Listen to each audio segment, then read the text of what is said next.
The Millionaire Next Door, Chapter 2, They Live Well Below Their Means. The first time we interviewed a group of people worth at least $10 million, the session turned out differently than we had planned. We were contracted to study the wealthy by a large international trust company. Our client wanted us to study the needs of high-net-worth individuals. To make sure our decamillionaire respondents felt comfortable during the interview, we rented a posh penthouse on Manhattan's fashionable East Side. We also hired 2 gourmet food designers. They put together a menu of 4 pates and 3 kinds of caviar. To accompany this, the designers suggested a case of high-quality 1970 Bordeaux plus a case of a wonderful 1973 Cabernet Sauvignon. Armed with what we thought would be the ideal menu, we enthusiastically awaited the arrival of our decamillionaire respondents. The first to arrive was someone we nicknamed Mr. Bud. 69 and a first-generation millionaire, Mr. Bud owned several valuable pieces of commercial real estate in the New York metropolitan area. He also owned 2 businesses. You would never have figured from his outward appearance that he was worth well over $10 million. His dress was what you might call dull normal, a well-worn suit and overcoat. Nevertheless, we wanted to make Mr. Bud feel that we fully understood the food and drink expectations of America's decamillionaires. So after we introduced ourselves, one of us asked, "Mr. Bud, may I pour you a glass of 1970 Bordeaux wine?" Mr. Bud looked at us with a puzzled expression on his face and then said, "I drink Scotch and 2 kinds of beer, Free and Budweiser." We hid our shock as the true meaning of our decamillionaire's message dawned upon us. During the subsequent 2-hour interview, the 9 decamillionaire respondents shifted constantly in their chairs. Occasionally they glanced at the buffet. But not one touched the pâté or drank our vintage wines. We knew they were hungry, but all they ate were the gourmet crackers. We hate to waste food. How did we dispose of our food and drink? No, we did not have to throw it away. The trust officers in the next room consumed most of it. Of course, the authors helped. It seems that most of us were gourmets. However, none of us was a decamillionaire. Today we are much wiser about the lifestyles of the affluent. When we interview millionaires these days, we offer a spread that is more congruent with their way of life. We provide them with coffee, soft drinks, beer, scotch, during evening sessions, and club sandwiches. Of course, we also pay them between $100 and $250 apiece. Occasionally, we offer additional incentives. Many respondents have picked a large and expensive teddy bear as one of their non-monetary rewards. They tell us they have a grandchild who would be thrilled to receive a big bear. It is unfortunate that some people judge others by their choice in foods, beverages, suits, watches, motor vehicles, and such. To them, superior people have excellent tastes in consumer goods. But it is easier to purchase products that denote superiority than to be actually superior in economic achievement. Allocating time and money in the pursuit of looking superior often has a predictable outcome: inferior economic achievement. What are 3 words that profile the affluent? Webster's defines frugal as behavior characterized by or reflecting economy in the use of resources. The opposite of frugal is wasteful. We define wasteful as a lifestyle marked by lavish spending and hyperconsumption. Being frugal is the cornerstone of wealth building. Yet far too often the big spenders are promoted and sensationalized by the popular press. We are constantly barraged with media hype about so-called millionaire athletes, for example.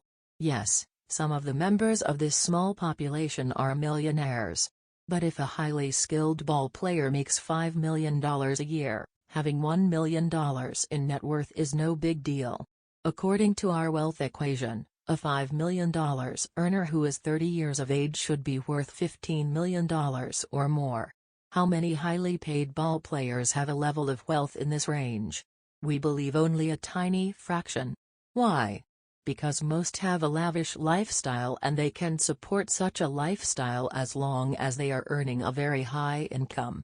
Technically, they may be millionaires, have a minimum net worth of $1 million or more, but they are typically low on the prodigious accumulator of wealth (PAW) scale. How many households in America earn $5 million in 1 year? Fewer than 5,000 of the nearly 100 million households. That's about 1 in 20,000.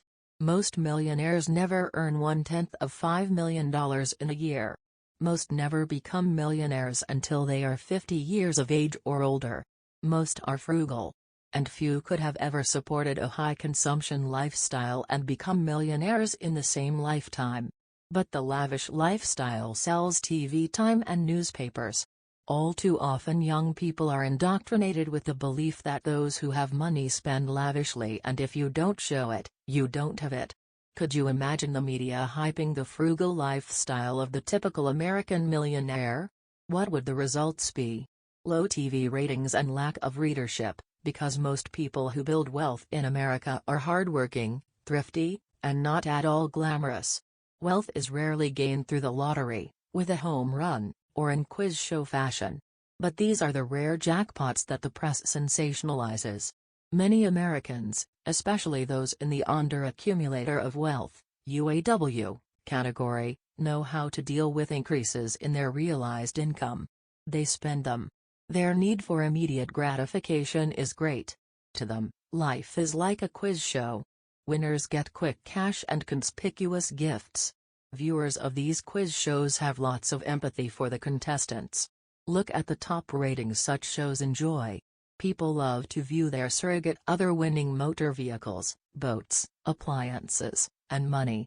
Why don't quiz shows offer tuition scholarships as prizes? Because most people want immediate gratification. They don't want to trade a prize of, say, a camper van for 8 years in night school, even though a college degree can translate into a value equivalent to more than a dozen vans. The lifestyle of the typical American millionaire. Is a show about the typical American millionaire one the mass TV audience would enjoy? We doubt it. Why not? Let's take a look at why not. The camera zooms in on the typical millionaire household of Mr. Johnny Lucas. Like most millionaires, Johnny, 57, has been married to the same woman for most of his adult life. He holds an undergraduate degree from a local college.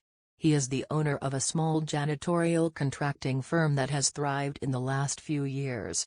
All of his workers now wear nicely tailored uniforms, including hats that bear his company's logo. To his neighbors, Johnny and his family appear to be nondescript, middle-class folks, but Johnny has a net worth of more than $2 million. In fact, in terms of wealth, Johnny's household ranks in the top 10% of all the households in his nice neighborhood.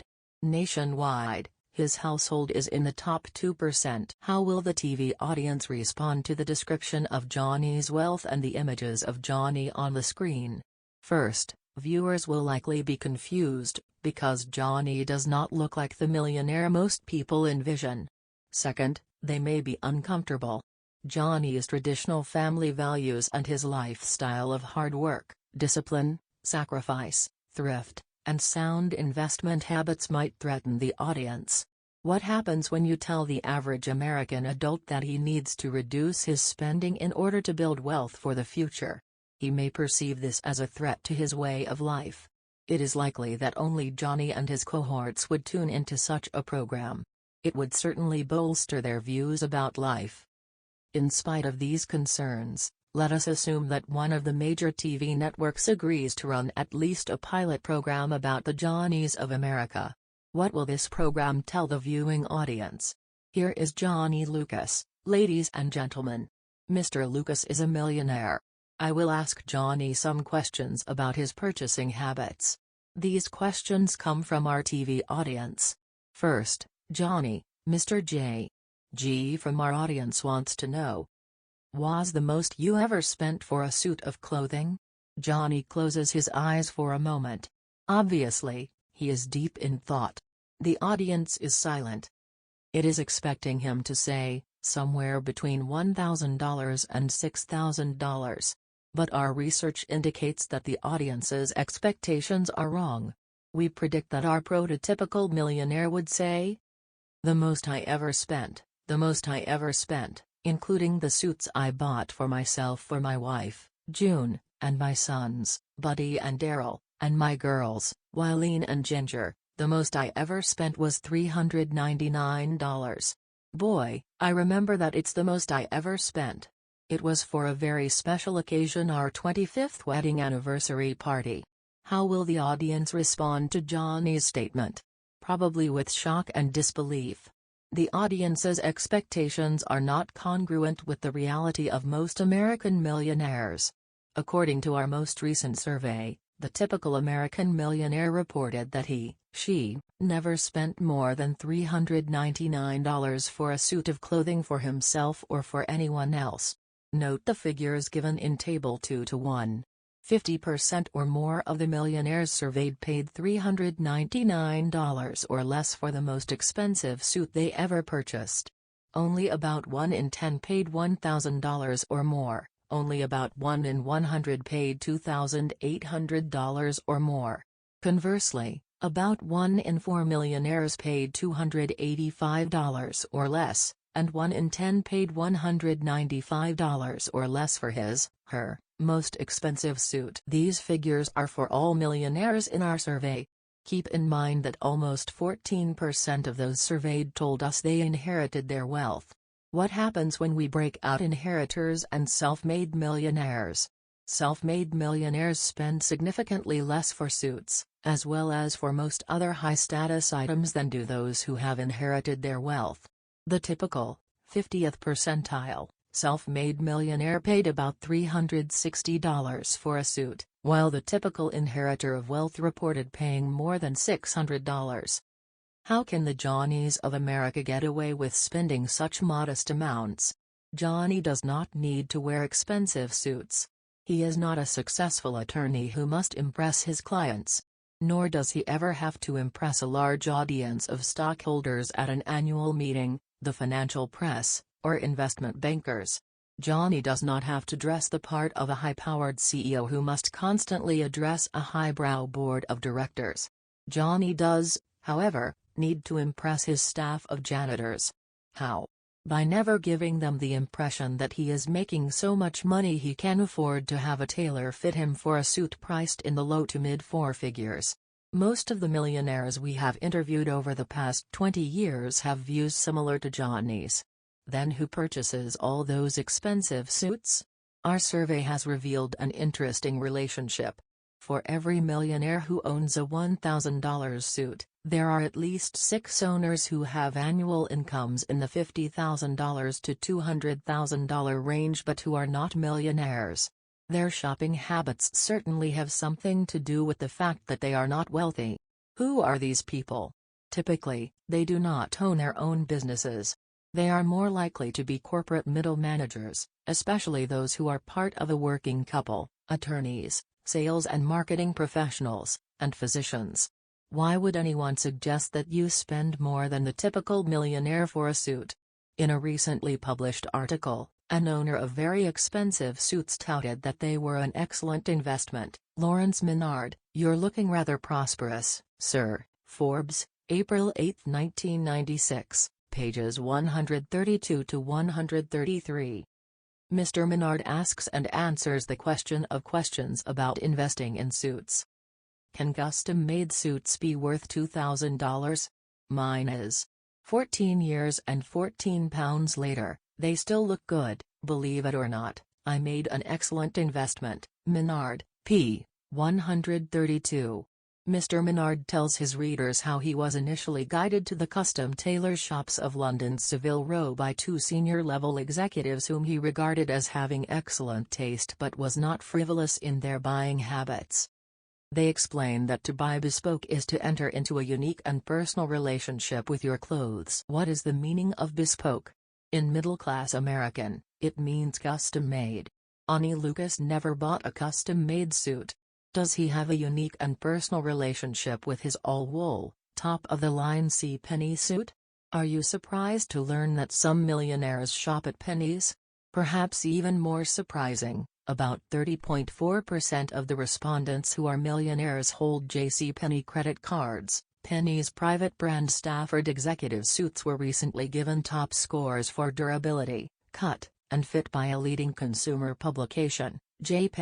Now subject SJ garments to tough tests for color matching, fabric shrinkage, and pilling.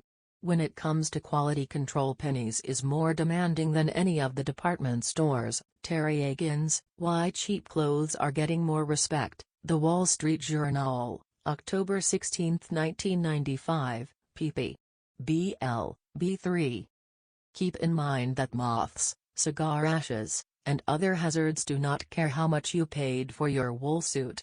They do not understand the full meaning of bespoke. They are not interested in the fact that a suit with the same label was also worn by Dickens, de Gaulle, and Churchill. Nor do they care if your suits ever generate dividends or capital gains.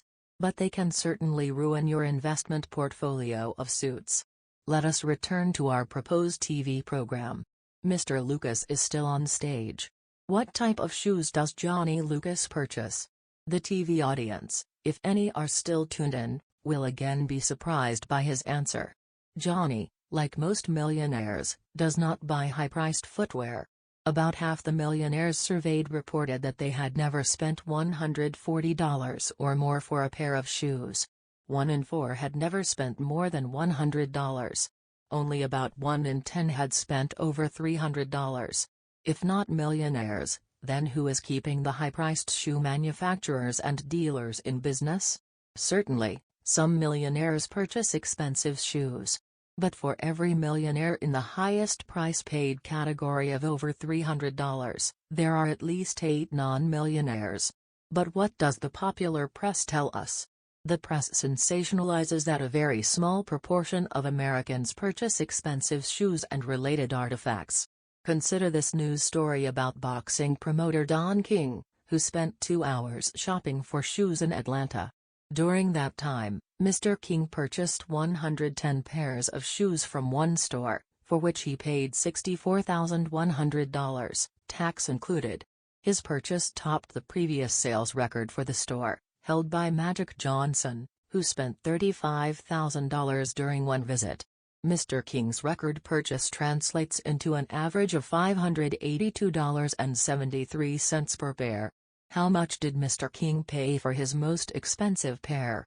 It was reported that a pair of alligator loafers cost him $850. Jeff Schultz, King Foot's $64,100 bill at shoe store, Atlanta Journal-Constitution, June 4, 1995, p. 1. Note that only 1% of the millionaires in our survey paid $667 or more for a pair of shoes. Mr. King's purchase of alligator shoes is rare even among millionaires. Nonetheless, the popular media enjoy touting abnormalities in buying behavior. As a consequence, our youth are told that buying expensive items is normal behavior for affluent people. They are led to believe that the wealthy have a high consumption lifestyle. They learn that hyperspending is the main reward for becoming affluent in America. Why does Johnny Lucas get ignored while Mr. King receives headlines? Because Johnny's consumption habits are mundane. His rewards are more intangible than product-related: financial independence, discipline, and being an excellent family provider, a fine husband, and a father of well-disciplined children. Is there any life remaining for our proposed TV program about America's typical millionaire? Can Johnny Lucas still rally and bring back the audience he lost? Johnny Lucas, the affluent business owner, is very punctual. He is never late for meetings and arrives at work each weekday at 6:30 a.m. How does he do this? It must be his wristwatch. Could it be that Johnny wears an expensive watch? By now you have probably guessed the answer. And once again, the audience is disappointed. Fully 1/2 of the millionaires surveyed never in their lives spent more than $235 for a wristwatch. About 1 in 10 never paid more than $47, while about 1 in 4 spent $100 or less. Certainly, some millionaires purchase expensive watches. But they are in the minority. Even among millionaires, only 25% of those surveyed paid $1,125 or more. About 1 in 10 paid $3,800 or more. About 1 in 100 paid $15,000 or more. Johnny Wood, We are sure, apologized to the TV audience for his mundane taste in clothing and jewelry. But we are sure that he would also define his position by reporting the following. I live in a fine home, but have no mortgage. All my children's college accounts were more than fully funded before they even began attending college. Unfortunately, Johnny's story, including his apology, will never get into syndication. Why are so few people in America affluent? Even most households with six-figure annual incomes are not affluent. These people have a different orientation than does Johnny Lucas. They believe in spending tomorrow's cash today. They are debt-prone and are on earn and consume treadmills. To many of them, those who do not display abundant material possessions are not successful. To them, non-display-oriented people like Johnny Lucas are their inferiors. Johnny Lucas is not likely to be held in high regard by many of his neighbors. On a social status scale, he is below average. But on what criteria? In his neighbors' eyes, Johnny has low occupational status. He is an owner of a small business. What happens when he occasionally comes home in one of his janitorial vans? The van stays in his driveway until he leaves the next morning. What are his neighbors to think? They do not know that Johnny is financially independent. They don't give him points for being married and never divorced, fully funding his children's college tuition, employing several dozen people, having integrity, being frugal, paying off his mortgage, and so forth. No, many of his neighbors would prefer that Johnny moves out of the neighborhood. Why? Perhaps it's because he and his family don't look affluent, dress like the affluent, drive the vehicles of the affluent, or work in high-status positions. Playing great defense. The affluent tend to answer yes to 3 questions we include in our surveys. 1. Were your parents very frugal? 2. Are you frugal? 3. Is your spouse more frugal than you are? This last question is highly significant. Not only are the most prodigious accumulators of wealth frugal, but their spouses also tend to be even more frugal. Consider the typical affluent household. Nearly 9% of millionaire households are composed of married couples. In 70% of these households, the male contributes at least 80% of the income. Most of these men play great offense in the game called income generation. Great offense in economic terms means that a household generates an income significantly higher than the norm, which in America is an annual realized income of approximately $33,000. Most of these households also play great defense, that is, they are frugal when it comes to spending for consumer goods and services. One frugal high-income producer within the married couple category, however, does not automatically translate into a high level of net worth. Something else must be present. A self-made millionaire stated it best when he told us, "I can't get my wife to spend any money." Most people will never become wealthy in one generation if they are married to people who are wasteful. A couple cannot accumulate wealth if one of its members is a hyper-consumer. This is especially true when one or both are trying to build a successful business. Few people can sustain profligate spending habits and simultaneously build wealth. How did the wife of a millionaire respond when her husband gave her $8 million worth of stock in the company he recently took public? According to her husband of 31 years, she said, "I appreciate this, I really do."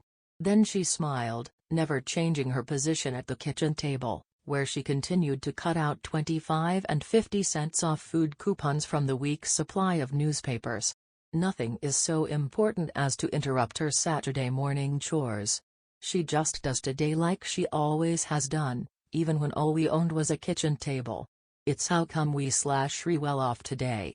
Made a lot of trade-offs, sacrifices early in our marriage. Why aren't you wealthy, you ask? Well, let's examine your lifestyle. Is it one of great offense? Are you in the $70,000, $100,000, $200,000 income category? Congratulations, you play a wonderful offense.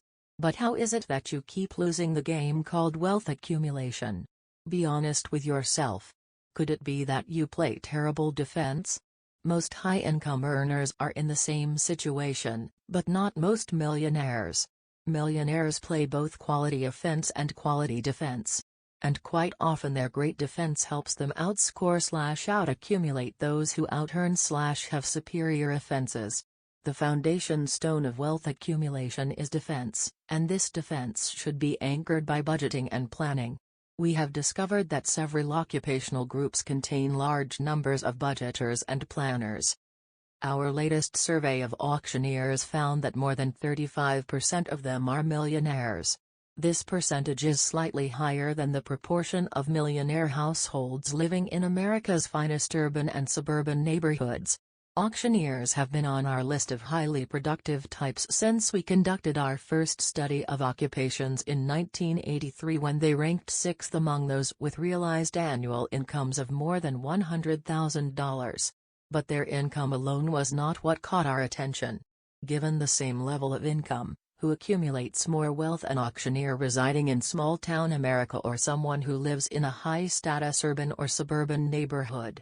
As you can guess, it is the typical auctioneer. Auctioneers are more frugal than their high-income producing counterparts in prestige areas. They have lower overhead both for household and business expenditures. To some extent, these data are explained by the lower cost of living and doing business in small towns. Yet even when the cost of living is taken into account, auctioneers are more prone to accumulate wealth. Consider the following. On average, millionaire auctioneers are about 50 years of age, 6 to 8 years younger than their urban/suburban counterparts. The average millionaire auctioneer spends only 61% of the amount urban/suburban millionaires allocate for housing. Urban/suburban millionaires are more than 3 times more likely than millionaire auctioneers to own luxury foreign automobiles. Auctioneers hold a higher proportion of their wealth in appreciating assets than do other high-income producers, and they invest in categories in which they have expertise. Auctioneers have experience with bankruptcy. They are aware that consumer goods often generate few cents on the dollar. One auctioneer explained why she was so frugal. "When I was quite young, I watched a woman crying, sitting on a chair in her front yard. All the while, bidders were walking away with everything she once owned. I'll never forget that woman." Let's ask the typical American self-made millionaire about her defense. We will refer to her as Mrs. Jane Rule. Mrs. Rule and her husband own a small business and auctioneering/appraising company. They also invest in several of the categories of items they appraise. Mr. Rule is the visible manager of their business. He gets much of the credit for its success. After all, he speaks very well and very quickly. But it's actually Mrs. Rule who is the true force, the real leader, of this enterprise. It's her planning, designing, budgeting, bill collecting, and marketing that made this auctioneering company successful. Why are Mr. and Mrs. Rule millionaires today? Because Mrs. Rule plays tremendous defense. She is responsible for budgeting and spending for both her household and their business. Is anyone in your household responsible for budgeting? All too often the answer is not really. All too often people allow their income to define their budgets. When we tell our audiences about the budgeting and planning habits of the affluent, someone always asks a predictable question: why would someone who is a millionaire need to budget? Our answer is always the same. They became millionaires by budgeting and controlling expenses, and they maintain their affluent status the same way. Sometimes we are forced to add analogies to make our point. We ask, for example, have you ever noticed those people whom you see jogging day after day? They are the ones who seem not to need to jog. But that's why they are fit. Those who are wealthy work at staying financially fit. But those who are not financially fit do little to change their status. Most people want to be physically fit.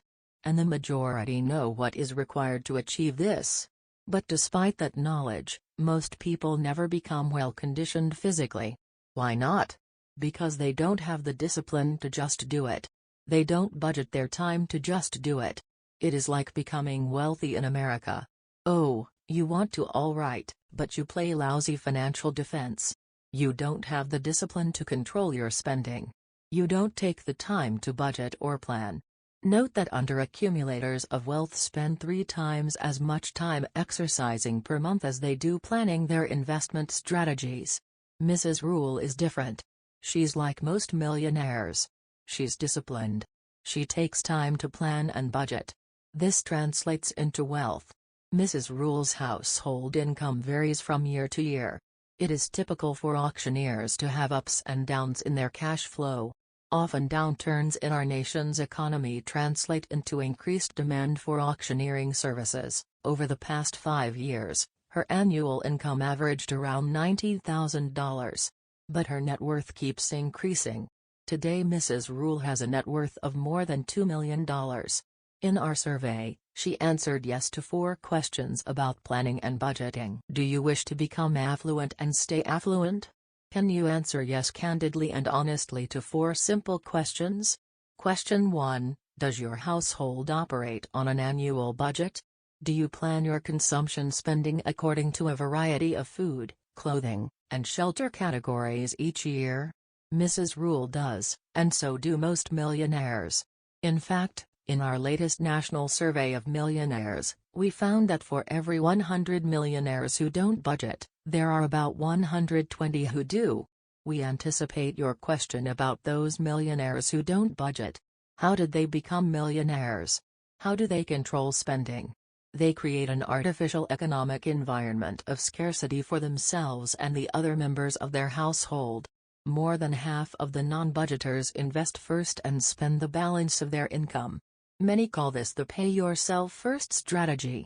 These people invest a minimum of 15% of their annual realized income before they pay the sellers of their food, clothes, homes, credit, and the like. What about those millionaires who don't budget or create an environment of relative scarcity? Some inherited all or most of their wealth. Another minority, accounting for fewer than 20% of millionaires, typically earn such high incomes that to some extent they can eat their income and still have a 7-figure net worth. In other words, their extraordinarily good offense compensates for a lack of defense. But so what if you earn $2 million a year and have a net worth of $1 million? Technically you're a millionaire. But spiritually you're an under-accumulator of wealth. And it's likely that your millionaire status is temporary. These are the people you read about in the newspaper. The press loves to tout freaks of both nature and economics. Will the popular press ever do a story on Mrs. Rule? It's unlikely. Who wants to read about Mrs. Rule's $140,000 home or her 4-year-old Detroit metal sedan? Who wants to see her sitting at the kitchen table 3 nights in a row, putting together her family's annual budget? Is there anything exciting about computing and accounting for each dollar spent last year? Would you be thrilled to watch Mrs. Rule compute and allocate future dollars of income into dozens of consumption categories? How long could you stand to watch her carefully complete her annual allocations calendar? Well, it's not fun for Mrs. Rule, either. But in Mrs. Rule's mind, there are worse things, such as never being able to retire and never being financially independent. It's much easier to budget if you visualize the long-term benefits of this task. Question 2, do you know how much your family spends each year for food, clothing, and shelter? Almost 2/3 of the millionaires surveyed, 62.4%, answered yes to this question. So did Mrs. Rule. But only about 35% of high-income producing non-millionaires answered yes to this question. Many of these high-income low-net-worth types have no idea how much they spend each year for such items as food consumed at home, food consumed away from home, beverages, birthday and holiday gifts, for each category of recipient, each category of clothing for each household. Member at each store, babysitters, daycare fees, line of credit use, charitable contributions, financial advice, club dues, motor vehicles and related expenses, tuition, vacations, heating and lighting, and insurance. Notice that we did not include mortgage payments in our list. Often high-income/low net worth respondents boast about how much money they save on taxes via their mortgage deductions. Certainly, Most millionaires who have mortgages outstanding also take advantage of this provision. But most millionaires also account for their other categories of domestic expenditures. Ask typical high-income/low net worth people about their goals. What will they tell you? A major goal they often name is to minimize their tax burden. They use the mortgage deduction as a way to accomplish this. Then why don't these same people compute their other domestic expenditures? Simply because they do not perceive any value in doing so. As they see it, most of their domestic spending is not deductible in computing one's taxable income. But Mrs. Rule sees things differently. Her goal is to become financially independent in her case, to have $5 million by the time she and her husband retire. She believes that budgeting and accounting for domestic consumption is directly related to achieving this goal. In her view, tabulating helps control consumption. It also reduces the probability of allocating too many dollars to product and service categories that are not really important. Mrs. Rule has always tabulated expenditures for her business. She realizes that the same system she used for business accounting can be used for domestic purposes.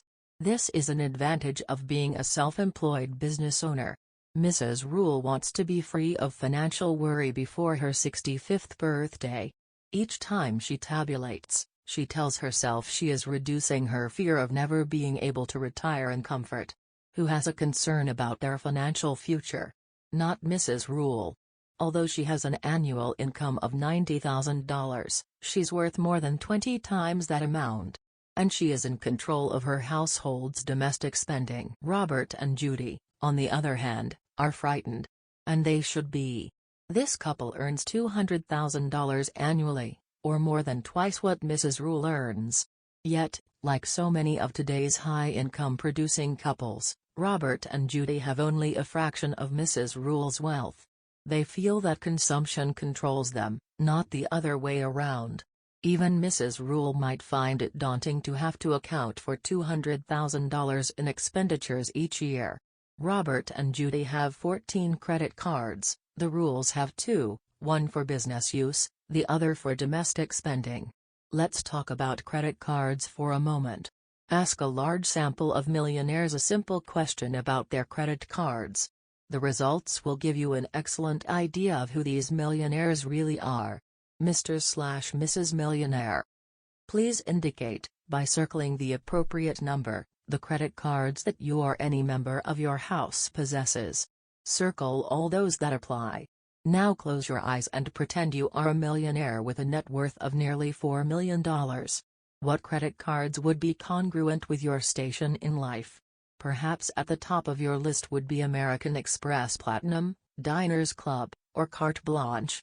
Perhaps you consider yourself a fashion-sensitive millionaire.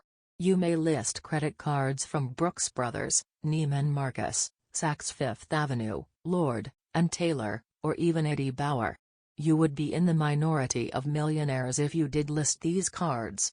The results from our national survey of millionaires reveal some interesting credit card preferences. See Table 2-2.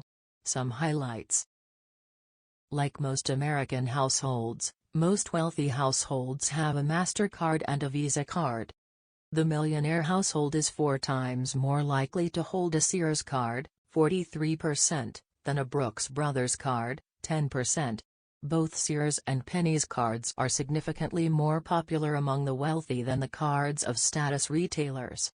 Only 21% of the wealthy households in America hold the Neiman Marcus card, 25%, Saks Fifth Avenue, 25%, Lord & Taylor, and only 8.1%, the Eddie Bauer card.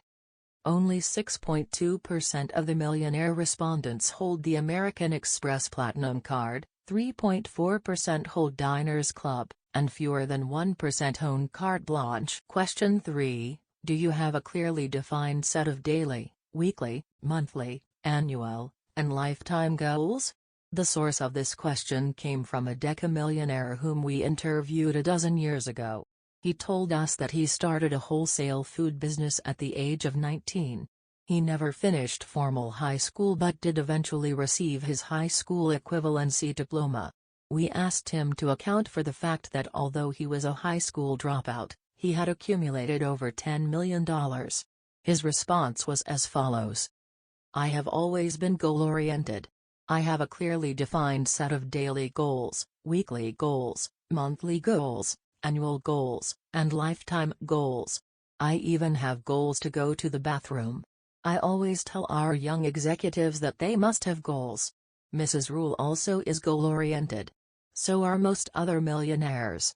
For every 100 millionaires who answered no to this question, there are 180 who answered yes. Who are the no's? Many of the high-income and inherited wealth types discussed in the last section.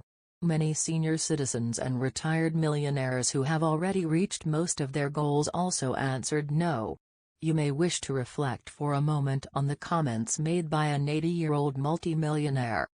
Authors, the first question we always ask is about goals. What are your current goals? Mount, Clark, it was $438 an ounce yesterday in London. After Mr. Clark turned on his hearing aid, we repeated the question. Mount, Clark, oh, goals, not gold. I see. My goals.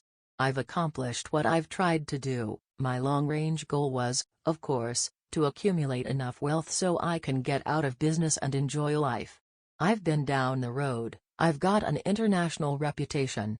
Mine is one of the greatest welding companies in the world. I never want to retire. But now my goal is my family and self-satisfaction about what I've accomplished. Mr. Clark is typical of seniors who have accumulated significant wealth.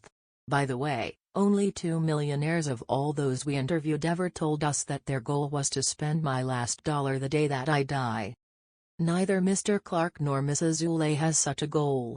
Mrs. Rule plans to leave educational trusts for all her grandchildren. She also wants to enjoy life now and after she retires. She wants to be financially secure. Her financial goal is to accumulate $5 million. Mrs. Rule knows how much she needs to set aside each year to attain her goals. But is she happy? That's a question very often asked of us regarding frugal millionaires. Yes, she is happy. She is financially secure. Mrs. Rule enjoys being part of a close-knit family. Her family is everything to her. Her life and her goals are simple.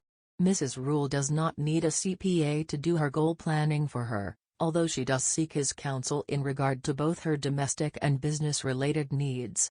But Robert and Judy, our high-income/low net worth couple, are in dire need of a strong and intelligent guiding hand. They need a CPA who has considerable experience in changing his clients' orientations. One who will help them change their household environment from one of chaos and hyperconsumption to one of goal-oriented planning, budgeting, and controlling. Will they then be happy? We don't know, but we can tell you this. Financially independent people seem to be better able to visualize the future benefits of defining their goals. Mrs. Rule, for instance, visualizes all her grandchildren graduating from college. She visualizes their success after college. She never sees herself as being financially dependent on others, even if she is disabled in the future. Her goals are congruent with those of most millionaires in this regard. Question 4. Do you spend a lot of time planning your financial future? For every 100 millionaires who answer no, there are 192 who answer yes. Again, many who answer no are either high-income types with relatively low levels of accumulated wealth, those who inherited all or most of their wealth, or wealthy seniors/retirees. People such as Mrs. Rule accurately label themselves as planners. In fact, the responses to this question are highly correlated to the actual hours the respondents allocate to planning their financial futures. On average, millionaires spend significantly more hours per month studying and planning their future investment decisions, as well as managing their current investments, than high-income non-millionaires. The hours allocated to planning and managing finances are detailed in Chapter 3. Millionaires like Mrs. Rule not only spend more time planning their finances than non-millionaires, they also seem to get more out of their planning hours. Remember, Mrs. Rule is not only in the auctioneering business. Her job includes appraising the value of what her company auctions. Often Mrs. Rule invests in those same areas in which she has considerable expertise. In this regard, she is like many millionaires. They astutely allocate their time so that they can plan their business and personal investing at the same time. We often find that highly productive auctioneers are also excellent investors. Take, for example, an auctioneer who specializes in auctioning commercial real estate. What area of investments does he know a great deal about? Commercial real estate. He is his own investment analyst. What if your auctioneering specialty is antique furniture and American firearms?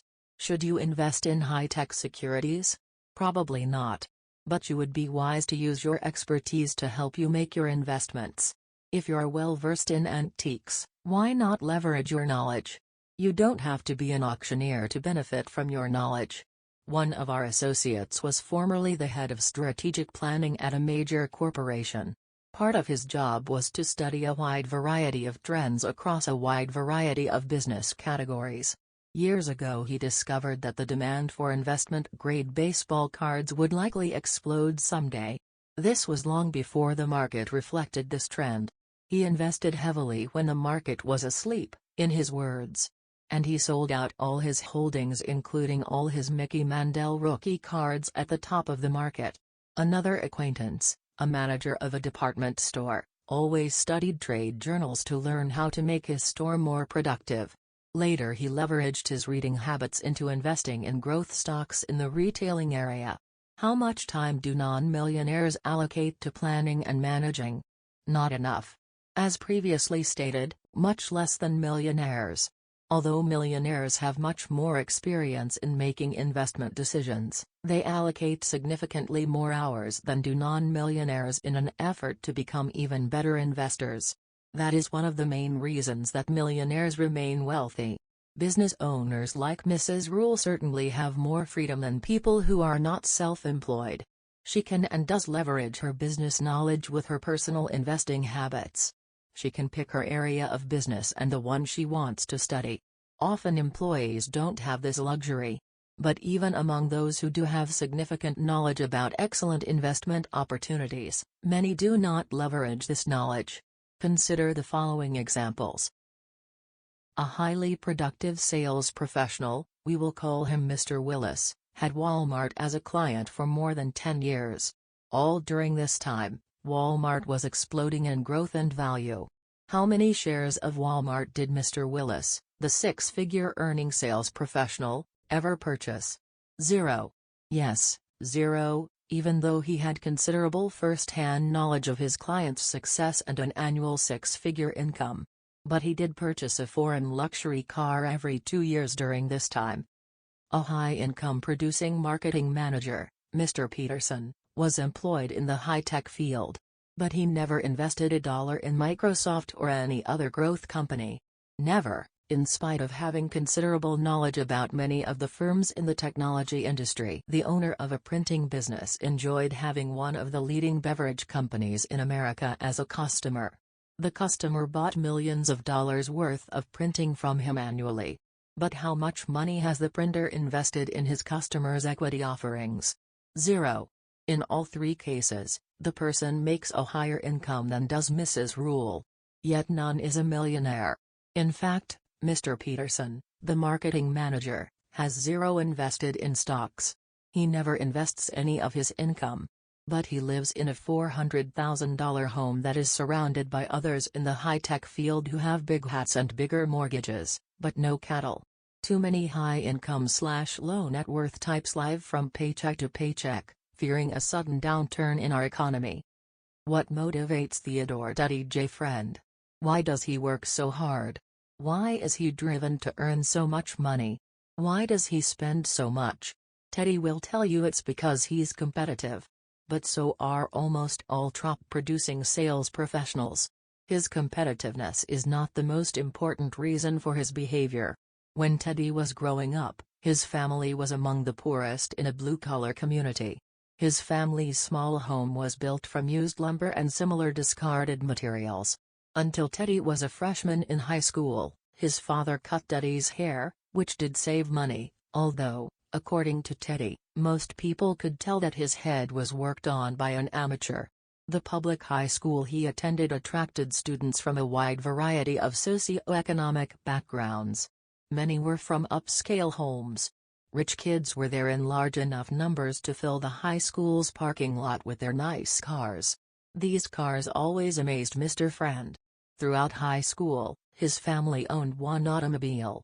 It was a well-used Ford that his dad had bought when it was 10 years old. During his high school years, Mr. Friend made a promise to himself that someday he would be a lot better off than his parents. Better off in his mind meant having a nice home in an upscale neighborhood, fine clothes for everyone in his family, classy cars, club memberships, and items purchased in the best stores. Mr. Friend realized that better off could be achieved by finding a high-paying position and working very hard. Never did Mr. Friend equate better off with accumulating wealth. Again, being better off meant displaying one's high income via the conspicuous display of high-status artifacts. Teddy never gave much thought to the benefits of building an investment portfolio.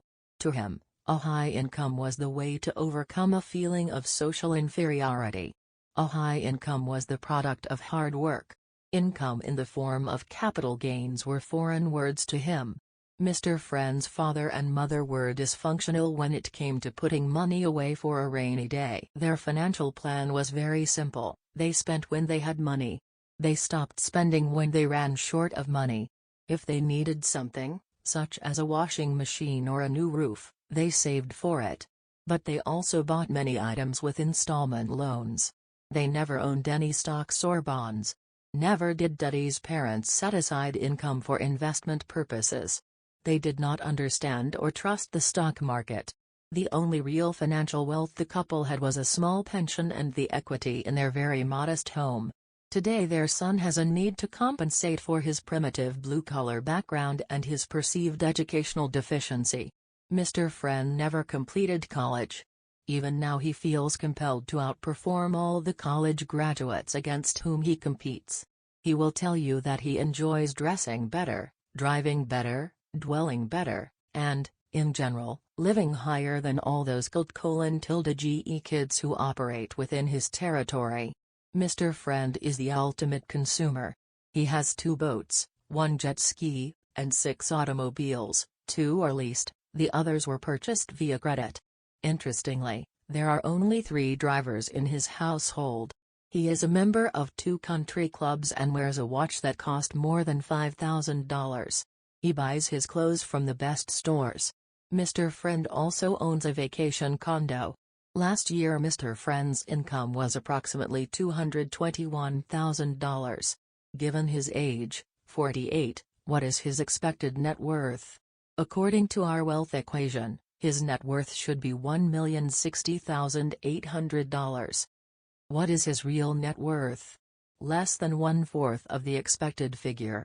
How is it possible that Mr. Friend has an actual net worth that is less than 1/4 of the expected value? The answer lies in how Mr. Friend thinks. Wealth accumulation is not what motivates him. Interestingly, Mr. Friend firmly believes that if he were really wealthy he would not be a top income generator. He has often stated that people who come from wealthy backgrounds have little motivation to excel in the workplace. Mr. Friend has found a method to sustain and even enhance his drive to perform at high levels. He has found that fear is a great motivator. So he buys more and more via credit. By increasing the amount he owes, he correspondingly increases the accountant's fear of default. In turn, this increasing level of debt-based fear encourages him to work harder and more aggressively. To him, a big home is a reminder of a big mortgage and the need to perform at a high level. Mr. Friend is not a big spender across all categories of products and services. Ask him how much money he allocates for financial advice. In this category, he is very price sensitive. For example, his choice of an accountant was based almost exclusively on the accountant's fees, not on his quality. Mr. Friend has always believed that the quality of service that accountants deliver is about the same, only their fees are different. That's why he picked an accountant who has low fees. In sharp contrast, Most wealthy people feel that you get what you pay for in the realm of financial advice.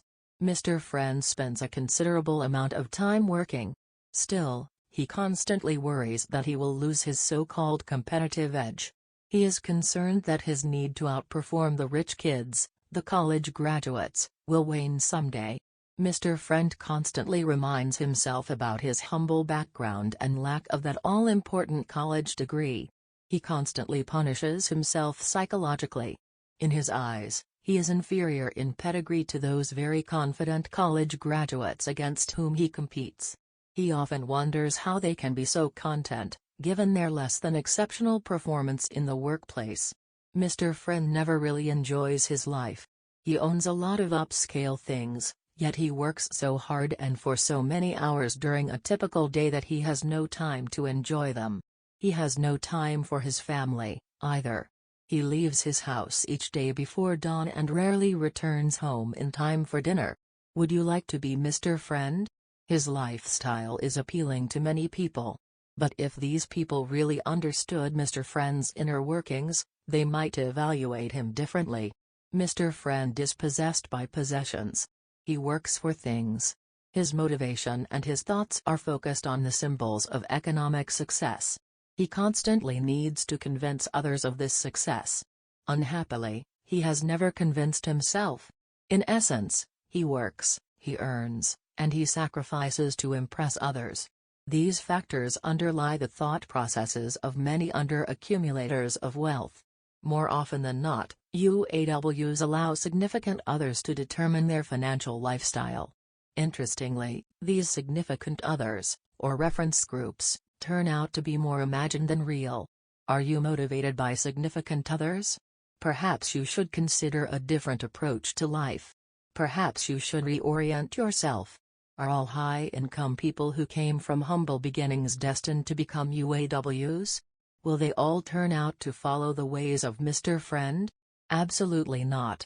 There is a fundamental reason beyond Mr. Friend's perceived social and educational deficiencies that explains why he became a UAW. His parents taught him the ways of the UAW. In spite of their modest income, his parents were not frugal. They spent nearly all their income. They were professionals in expanding resources. Any pending increase in income was immediately earmarked for consumption. Even anticipated income tax refunds were allocated for consumption long before the checks were received. Their consumer behavior had an impact on their son. They constantly sent him a message: one earns to spend. When you need to spend more, you need to earn more. How did Mr. Friend's parents spend their money? He told us that throughout their marriage they ate a lot, smoked a lot, drank a lot, and shopped a lot. Their household was always overloaded with food. They stockpiled snack foods, prime meats, cold cuts, ice creams, and other desserts. Even breakfast was a feast. Bacon, sausage, home fries, eggs, English muffins, and Danish pastries were basics in the morning. Steaks and roasts were the preferred dinner offerings. The Friends never skipped a meal. Neighbors and relatives were frequent guests at the Friends restaurant, as they referred to their home. Mr. Friend's parents, between them, smoked about 3 packs of cigarettes a day. During a normal week, they consumed 2 cases of beer. On holidays, consumption of food, tobacco, and alcohol greatly increased. Shopping and consuming were the Friends' main hobbies. More often than not, they shopped for fun, not a necessity. On most Saturdays, they would shop from the early morning until mid-afternoon. First, they shopped for food. Then they spent countless hours shopping in discount stores. Mr. Friend pointed out that most of the stuff they bought was junk. His mother was an especially aggressive discount store shopper. She had a strong proclivity for purchasing large quantities of throw rugs, ashtrays, malted milk bowls, caramel corn, towels of every color and style, casual shoes, wooden bowls, and cooking utensils. Many of these items were stockpiled, sometimes for years, before they were used. His father was also a recreational shopper. He spent hours each Saturday shopping for tools and hardware. In most cases, these items were rarely, if ever, used.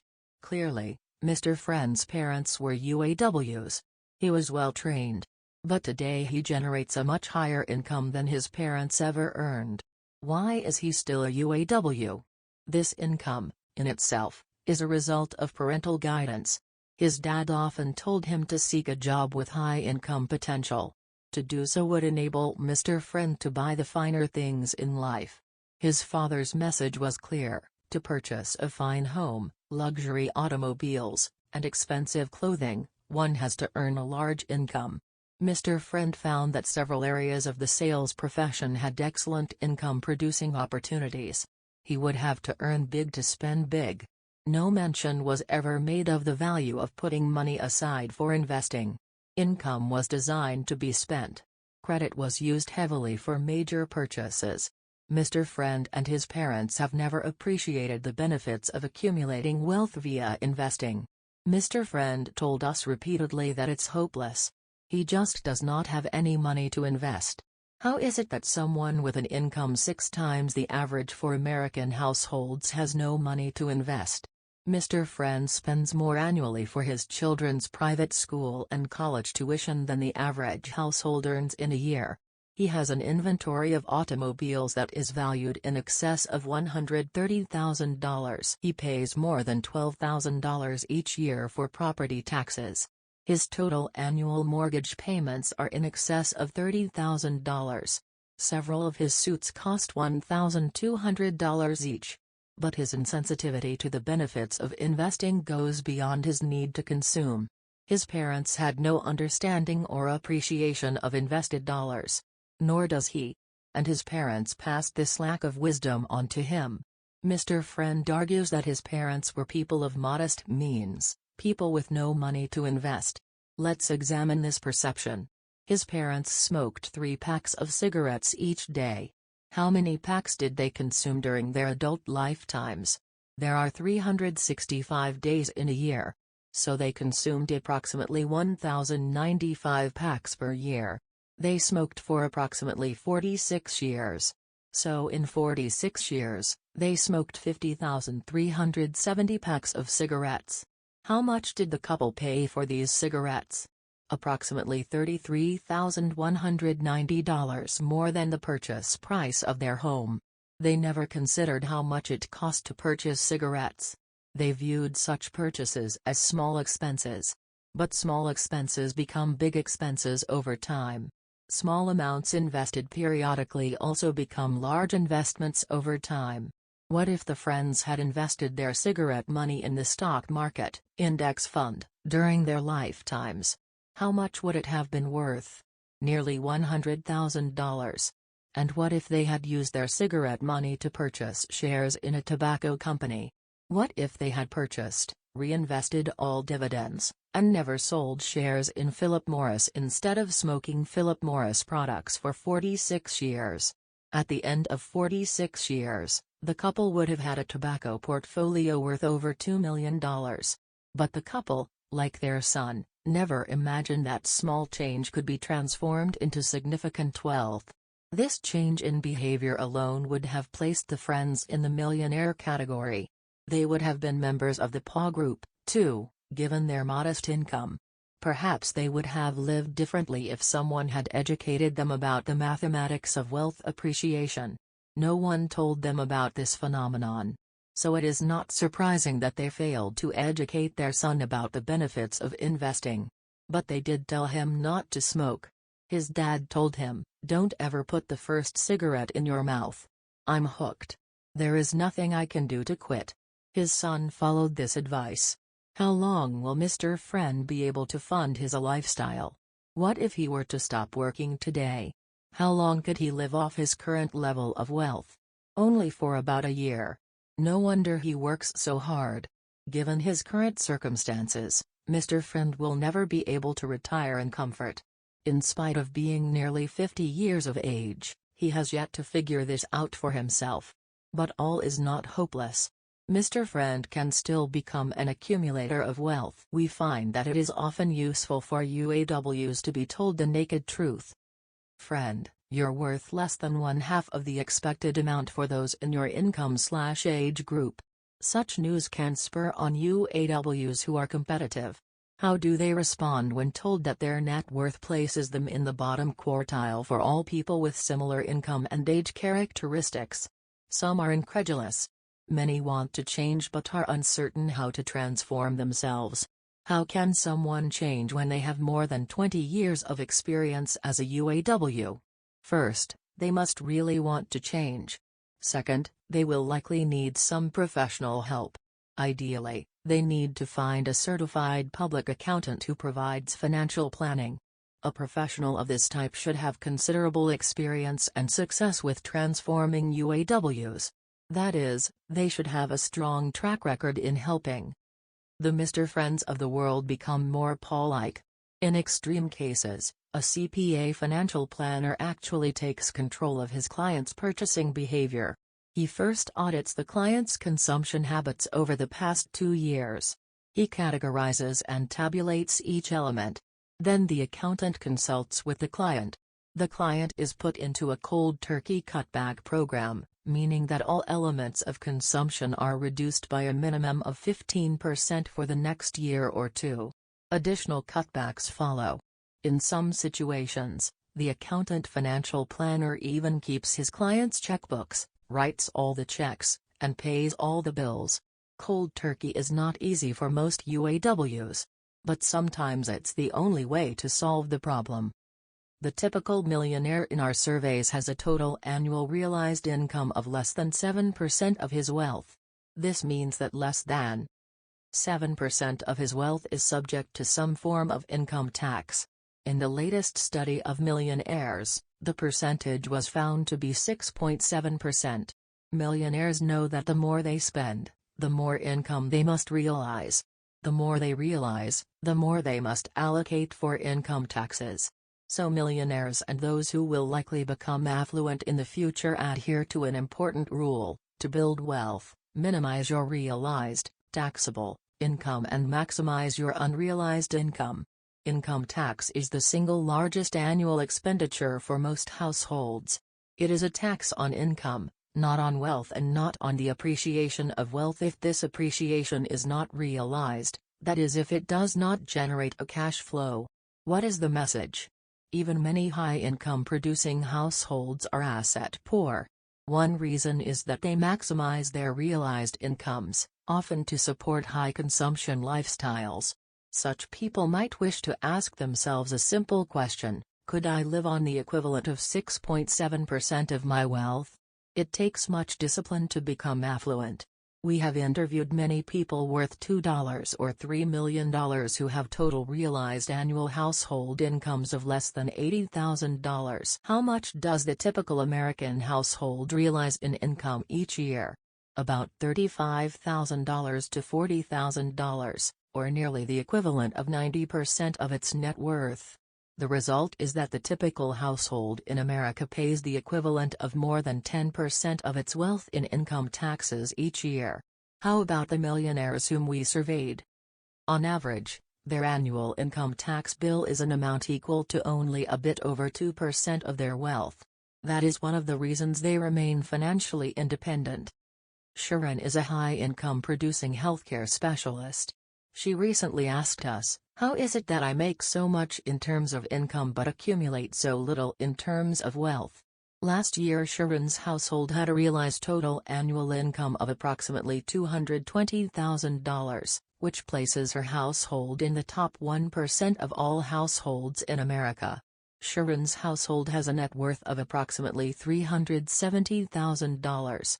While Sharon's income is higher than 99% of the other households in America, her net worth is far below what it should be. Given her age, 51, and her income, $220,000, Sharon should, according to the wealth equation, be worth approximately $1,122,000. Why is Sharon's level of accumulated wealth far below the norm? Because her realized, or taxable, income is too high. Last year she paid $69,440 in federal tax on her $220,000 income. This is the equivalent of 18.8% of her total wealth. Yogi Berra might say, "Sharon, You can't be wealthy. Your income is too high. We believe that the average person in Sharon's income age category pays the equivalent of only 6.2% of his wealth in annual federal tax, or $69,440 divided by $1,122,000. Thus, Sharon's tax equivalent, 18.8% of her wealth, is 3 times higher than the tax equivalent for the average person in her income age category. To view this another way, Sharon has an annual realized income that is equivalent to 59.5% of her total net worth of $370,000.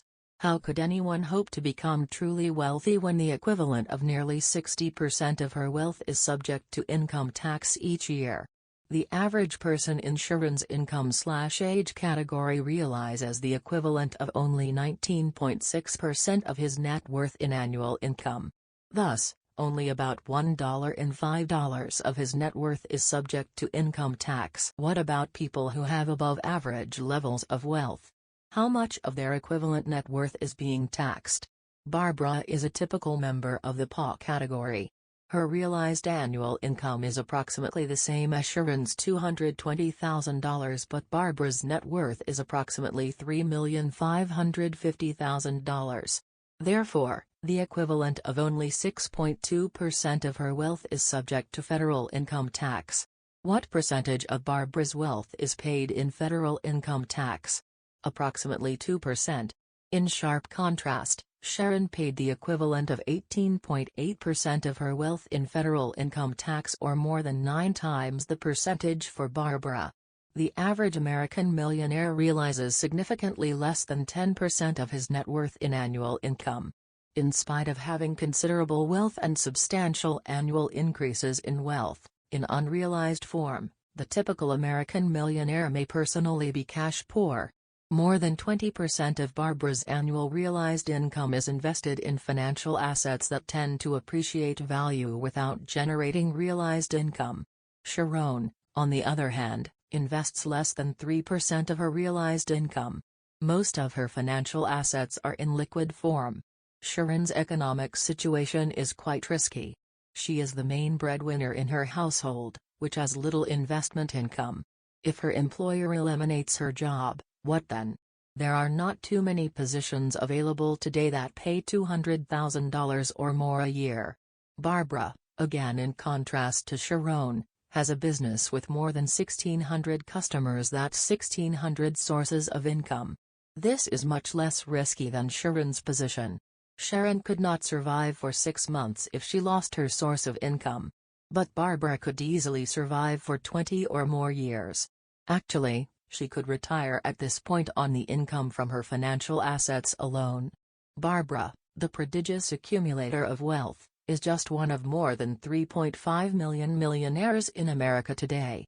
More than 90% have a net worth between $1 million and $10 million. How do these affluent people compare with the super affluent?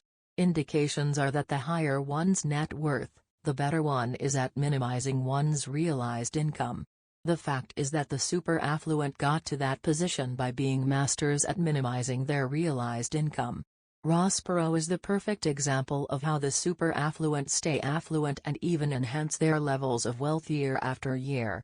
Forbes recently estimated that Mr. Perot's net worth was $2.4 billion. The Citizens for Tax Justice, a tax reform group headquartered in Washington, estimated that Perot's annual realized income in 1995 was approximately $230 million. Thus, he realized the equivalent of 9.6% of his wealth but paid only $19.5 million in tax, or 8.5% of his income. Perot minimizes his tax bill by investing heavily in tax-free municipals, tax-sheltered real estate, and stocks with unrealized gains. Of particular interest, Perot's tax rate as a percentage of his income, that is, 8.5%, is lower than that of the average American household. The average household in this country pays $4,248 in federal income tax each year, or the equivalent of 12.9% of their annual realized income of $32,823. Perot is super affluent in terms of accumulated wealth, but he has less than the common man's marginal tax liability. Even more interesting than the percentage of income paid in taxes is the percentage of wealth paid in taxes. The typical American household has a total net worth, including equity in the home, of $36,623. They pay the equivalent of 11.6% of their net worth in income tax. What about Mr. Perot, the billionaire? In 1 year, it is estimated, he paid the equivalent of only 0.8% of his wealth in tax. In terms of income tax paid as a percentage of wealth, the typical household paid 141.5 times more. Most millionaires measure their success by their net worth, not by their realized income. For the purposes of wealth building, income doesn't matter that much. Once you're in a high-income bracket, say $100,000 or $200,000 or more, it matters less how much more you make than what you do with what you already have. Assume for a few moments that you are Mr. Bob Stern, a scholar who works for the IRS.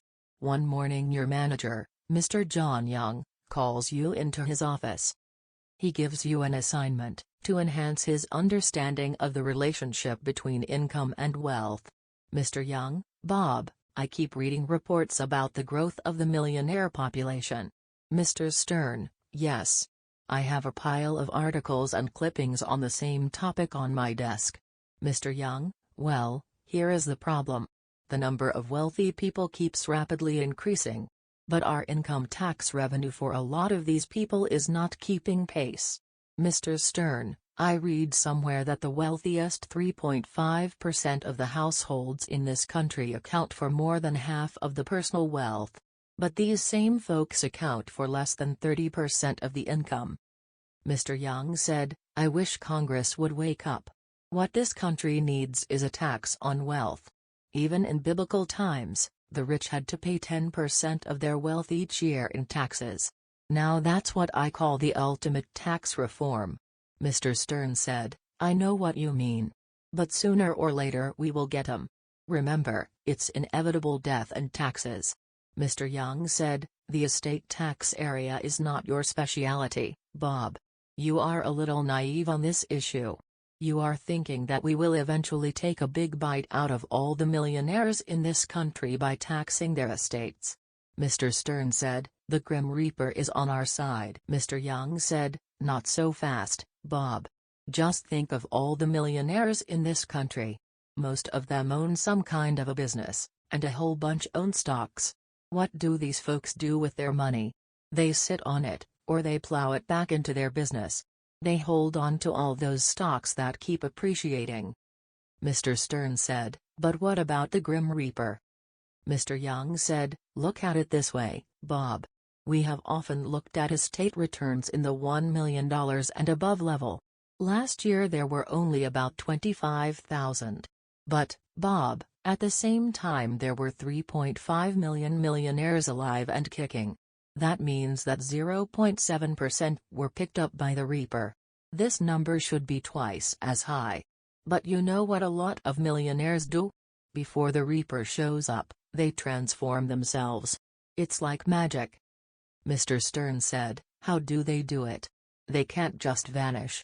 Do they move offshore before the Reaper shows up? Mr. Young said, offshore is not a significant factor.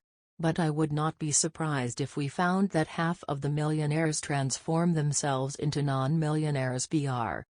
Mr. Stern said, what do you mean by BR? Mr. Young said, it's an insider term. BR means before the Reaper, or prior to death, as opposed to R, or after the Reaper. Look at this case study. Here's a woman, Lucy L., who had $7 million just a year before she died. She lived on her pension money. Never in her life sold a share of stock out of her portfolio. Her wealth doubled in just the 6 years between her 70th and 76th birthdays. But what did we get out of it? In terms of income tax, nearly zip. She essentially had no realized income from her portfolio. I hate unrealized income. Mr. Stern said, you're right. It is a clever enemy. But the Reaper, he got her, right? Death and taxes. Mr. Young, wrong, Bob. She died last year. And do you know what her net worth was at the time the Reaper finally showed up? Less than $200,000. No estate taxes. Another former millionaire moves on without leaving a taxable estate. Some days I wish I were in another line of work. The enemy is winning. Mr. Stern said, but where did all her money go? Mr. Young said, she gave it to her church, 2 colleges, and a dozen or more charitable organizations. She also gave $10,000 to every one of her children, grandchildren, and nieces and nephews. She's real country loaded with relatives, like a lot of mountain people. Mr. Stern said, and what did we finally end up with? Mr. Young said, you're not listening, Bob. We, the government, got Zippo. Can you believe it? Her own government. There's just no justice in America. We need a wealth tax. Mr. Stern said, well, she sounds like a pretty nice person to give so much money to a church, colleges, and charities. Mr. Young said, Bob, shame on you. She and her ilk are the enemies. America needs their wealth to keep our government operating. We need her money to pay off the federal debt. We need to fund all our social programs. Mr. Stern said, perhaps she feels that her church, the colleges, and the charities also have needs. Mr. Young said, Bob, you are so naive. This woman is an amateur. What type of experience does she have doling out her wealth? We are her government. We're experts in redistributing wealth. We should decide where and how wealth is distributed.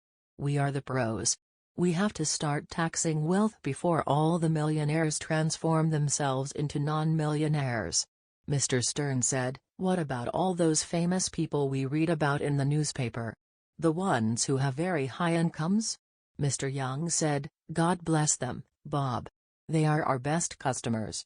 I love people who are big earners. Realized income is our salvation. I want you to study these types. But I also want you to find out how these other types can exist without realizing a lot of income. Some of them must live like monks. What's wrong with these people? Why don't they sell a few $1 million worth of stock and buy a mansion? Mr. Stem said, is that why you have all those pictures of America's highest paid celebrities on the walls of your den at home? Mr. Young said, you bet. I love those people. They've got a real bad case of the spends. And to spend they have to have realized income. Look at it this way. When a ball player buys a $2 million boat, we become his partner. He will need to realize $4 million to pay $2 million for his boat. We are his partner. Mr. Stern said, ball players? Are they good role models for our youth? Mr. Young said, absolutely. They are high-income spenders. They tell our youth to earn and spend. It's realized income that our youth need to learn about. These spender types are true patriots. That's why I keep Webster's definition of patriot on my wall. Why don't you read it to me, Bob? Mr. Stern said, patriot, one who loves his country and zealously supports its authority and interests. Mr. Young said, yes, Bob zealously supports its authority and interests. You know, Bob, the real patriots out there are people who earn big incomes $100,000, $200,000, and $1 million or more a year and spend it all. Congress should mint a new medal for this type of patriotism, Bob. It would be called the Congressional Medal of Taxation and Consumption. And as long as these patriots keep training their kids to be medal winners, we are in good shape. Bob, do you think we should start sending out holiday greeting cards to all those companies that promote luxury cars, yachts, million-dollar homes, and expensive clothes and accessories? These people are really patriots in their own way. They encourage spending. They are keeping us in business. Well, Bob, it's getting late. You have your assignment. I want to know more about the medal winners. But I also want you to study the ways of those who don't spend their money. What evidence is there that the government knows the formula for becoming financially independent in America? Just read some of the articles its employees have written recently.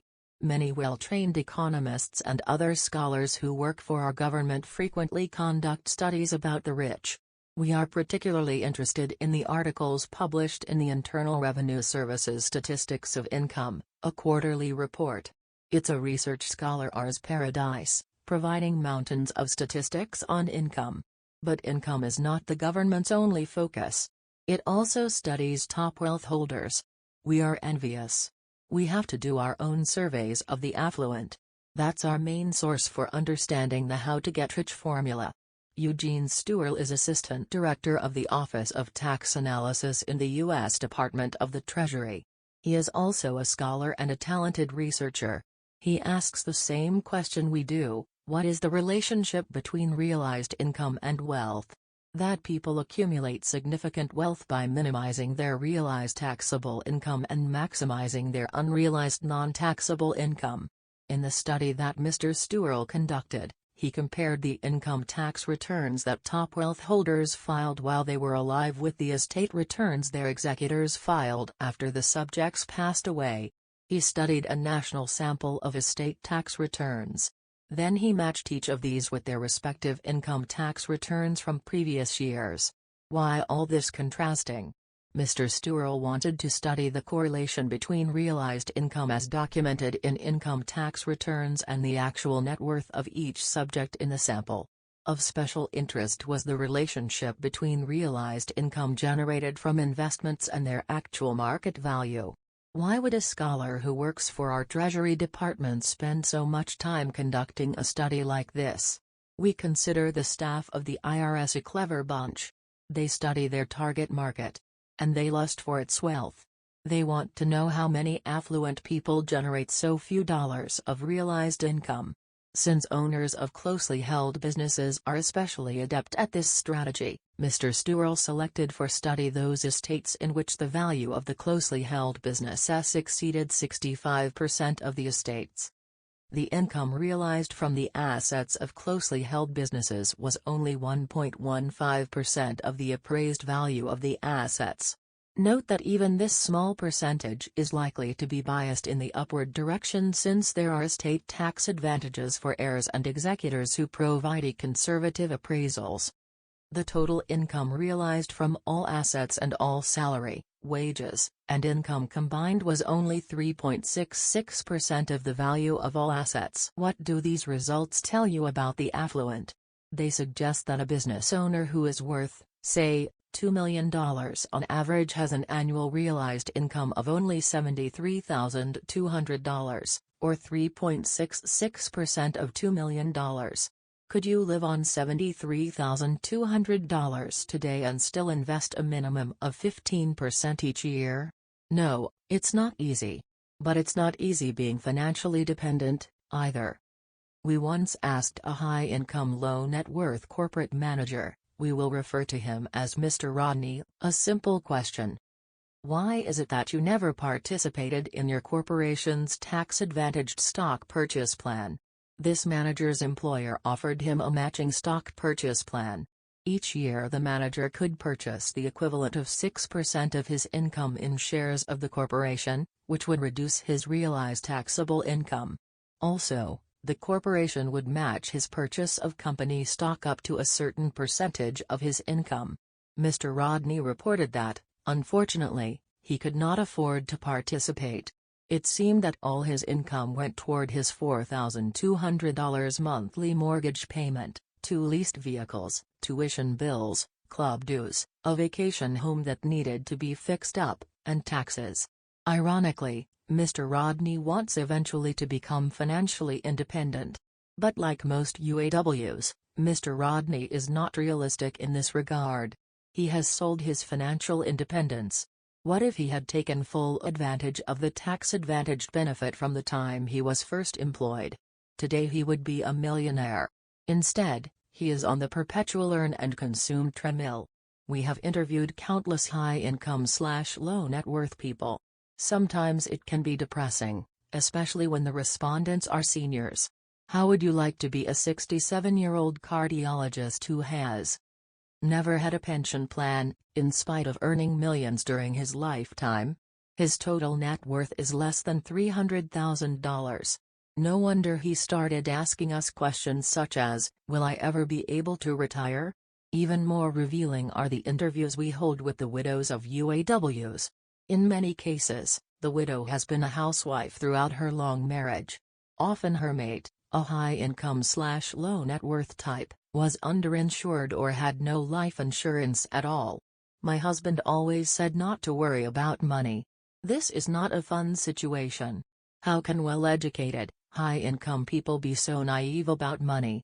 Because being a well-educated, high-income earner does this not automatically translate into financial independence. It takes planning and sacrificing.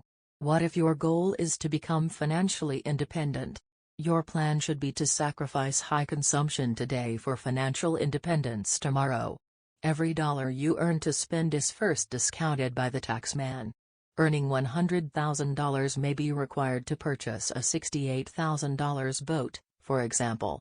Millionaires tend to think this way. That's why only a minority own boats. Do you plan to live on a boat after you retire? Or would you prefer to live on a $3 million pension plan? Can you do both? If you read the last section about the IRS's study of the affluent carefully, a question may have come to your mind. Are the results of the surveys we conducted differently from those generated from income tax and estate tax returns? You will recall that, on average, the millionaires in our latest survey had a total realized income that was about 6.7% of their total net worth. The results from the income tax and estate tax data, however, indicated that top wealth holders realized only 3.66% of their wealth. How can this difference be explained? And what does it mean? We employed a different sampling method than that used by the IRS. In its study of income tax and estate tax returns, our survey was based on sampling households that resided in high-status neighborhoods, whereas the IRS sampled from all income tax and estate tax returns. Since about half of the millionaires in America today do not live in so-called high-status neighborhoods, we also surveyed affluent farmers, auctioneers, and other wealthy people who live in the non-status neighborhoods. Why do millionaires from high-status areas realize significantly more of their wealth, 6.7%, than those top wealth holders selected from a national sample of all affluent decedents, 3.66%? Because the millionaires from high-status neighborhoods have to realize more income to live in these areas. What are the implications of our findings? It's easier to accumulate wealth if you don't live in a high-status neighborhood. But even those millionaires who do live in high-status areas realize only 6.7% of their wealth each year. Think of their non-affluent neighbors who, on average, must constantly realize more than 40% of their wealth just for the joy of living in a high-status culture. Perhaps you aren't as wealthy as you should be because you traded much of your current and future income just for the privilege of living in a home in a high-status neighborhood. So even if you're earning $100,000 a year, you're not becoming wealthy. What you probably don't know is that your neighbor in the $300,000 house next to yours bought his house only after he became wealthy. You bought yours in anticipation of becoming wealthy. That day may never come. Each year you are forced to maximize realized income just to make ends meet. You can't afford to invest any money. Essentially, you're at a stalemate. Your high domestic overhead requires the full commitment of all your income. You will never become financially independent without purchasing investments that appreciate without income realization. So what's it going to be? Will you choose a lifetime of high taxes and high status living, or will you change your address? Allow us to help you in your decision making. Here are another one of our rules. If you're not yet wealthy but want to be someday, never purchase a home that requires a mortgage that is more than twice your household's total annual realized income. Living in less costly areas can enable you to spend less and to invest more of your income.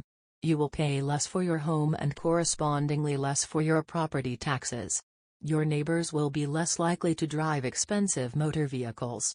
You will find it easier to keep up, even ahead, of the Joneses and still accumulate wealth. It's your choice.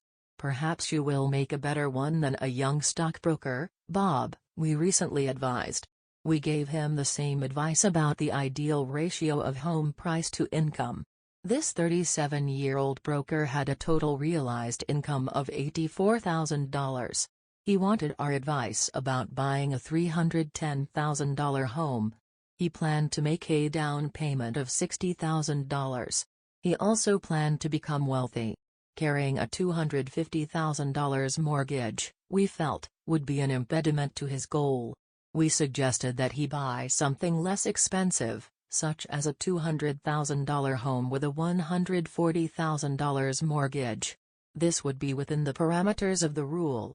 Bob rejected this advice.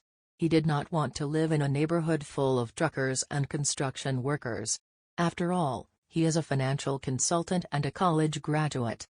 But what Bob does not realize is that many construction workers and their spouses have combined incomes of more than $84,000. Of course, his mortgage broker told him he was qualified for a $250,000 mortgage. But that's like asking a fox to estimate the number of chickens in your coop. Thank you for listening to this book. I hope you like it. If so, please leave a comment below, subscribe to our channel and turn on the notification bell to be notified when the next book goes live. Bye bye now, dear friends.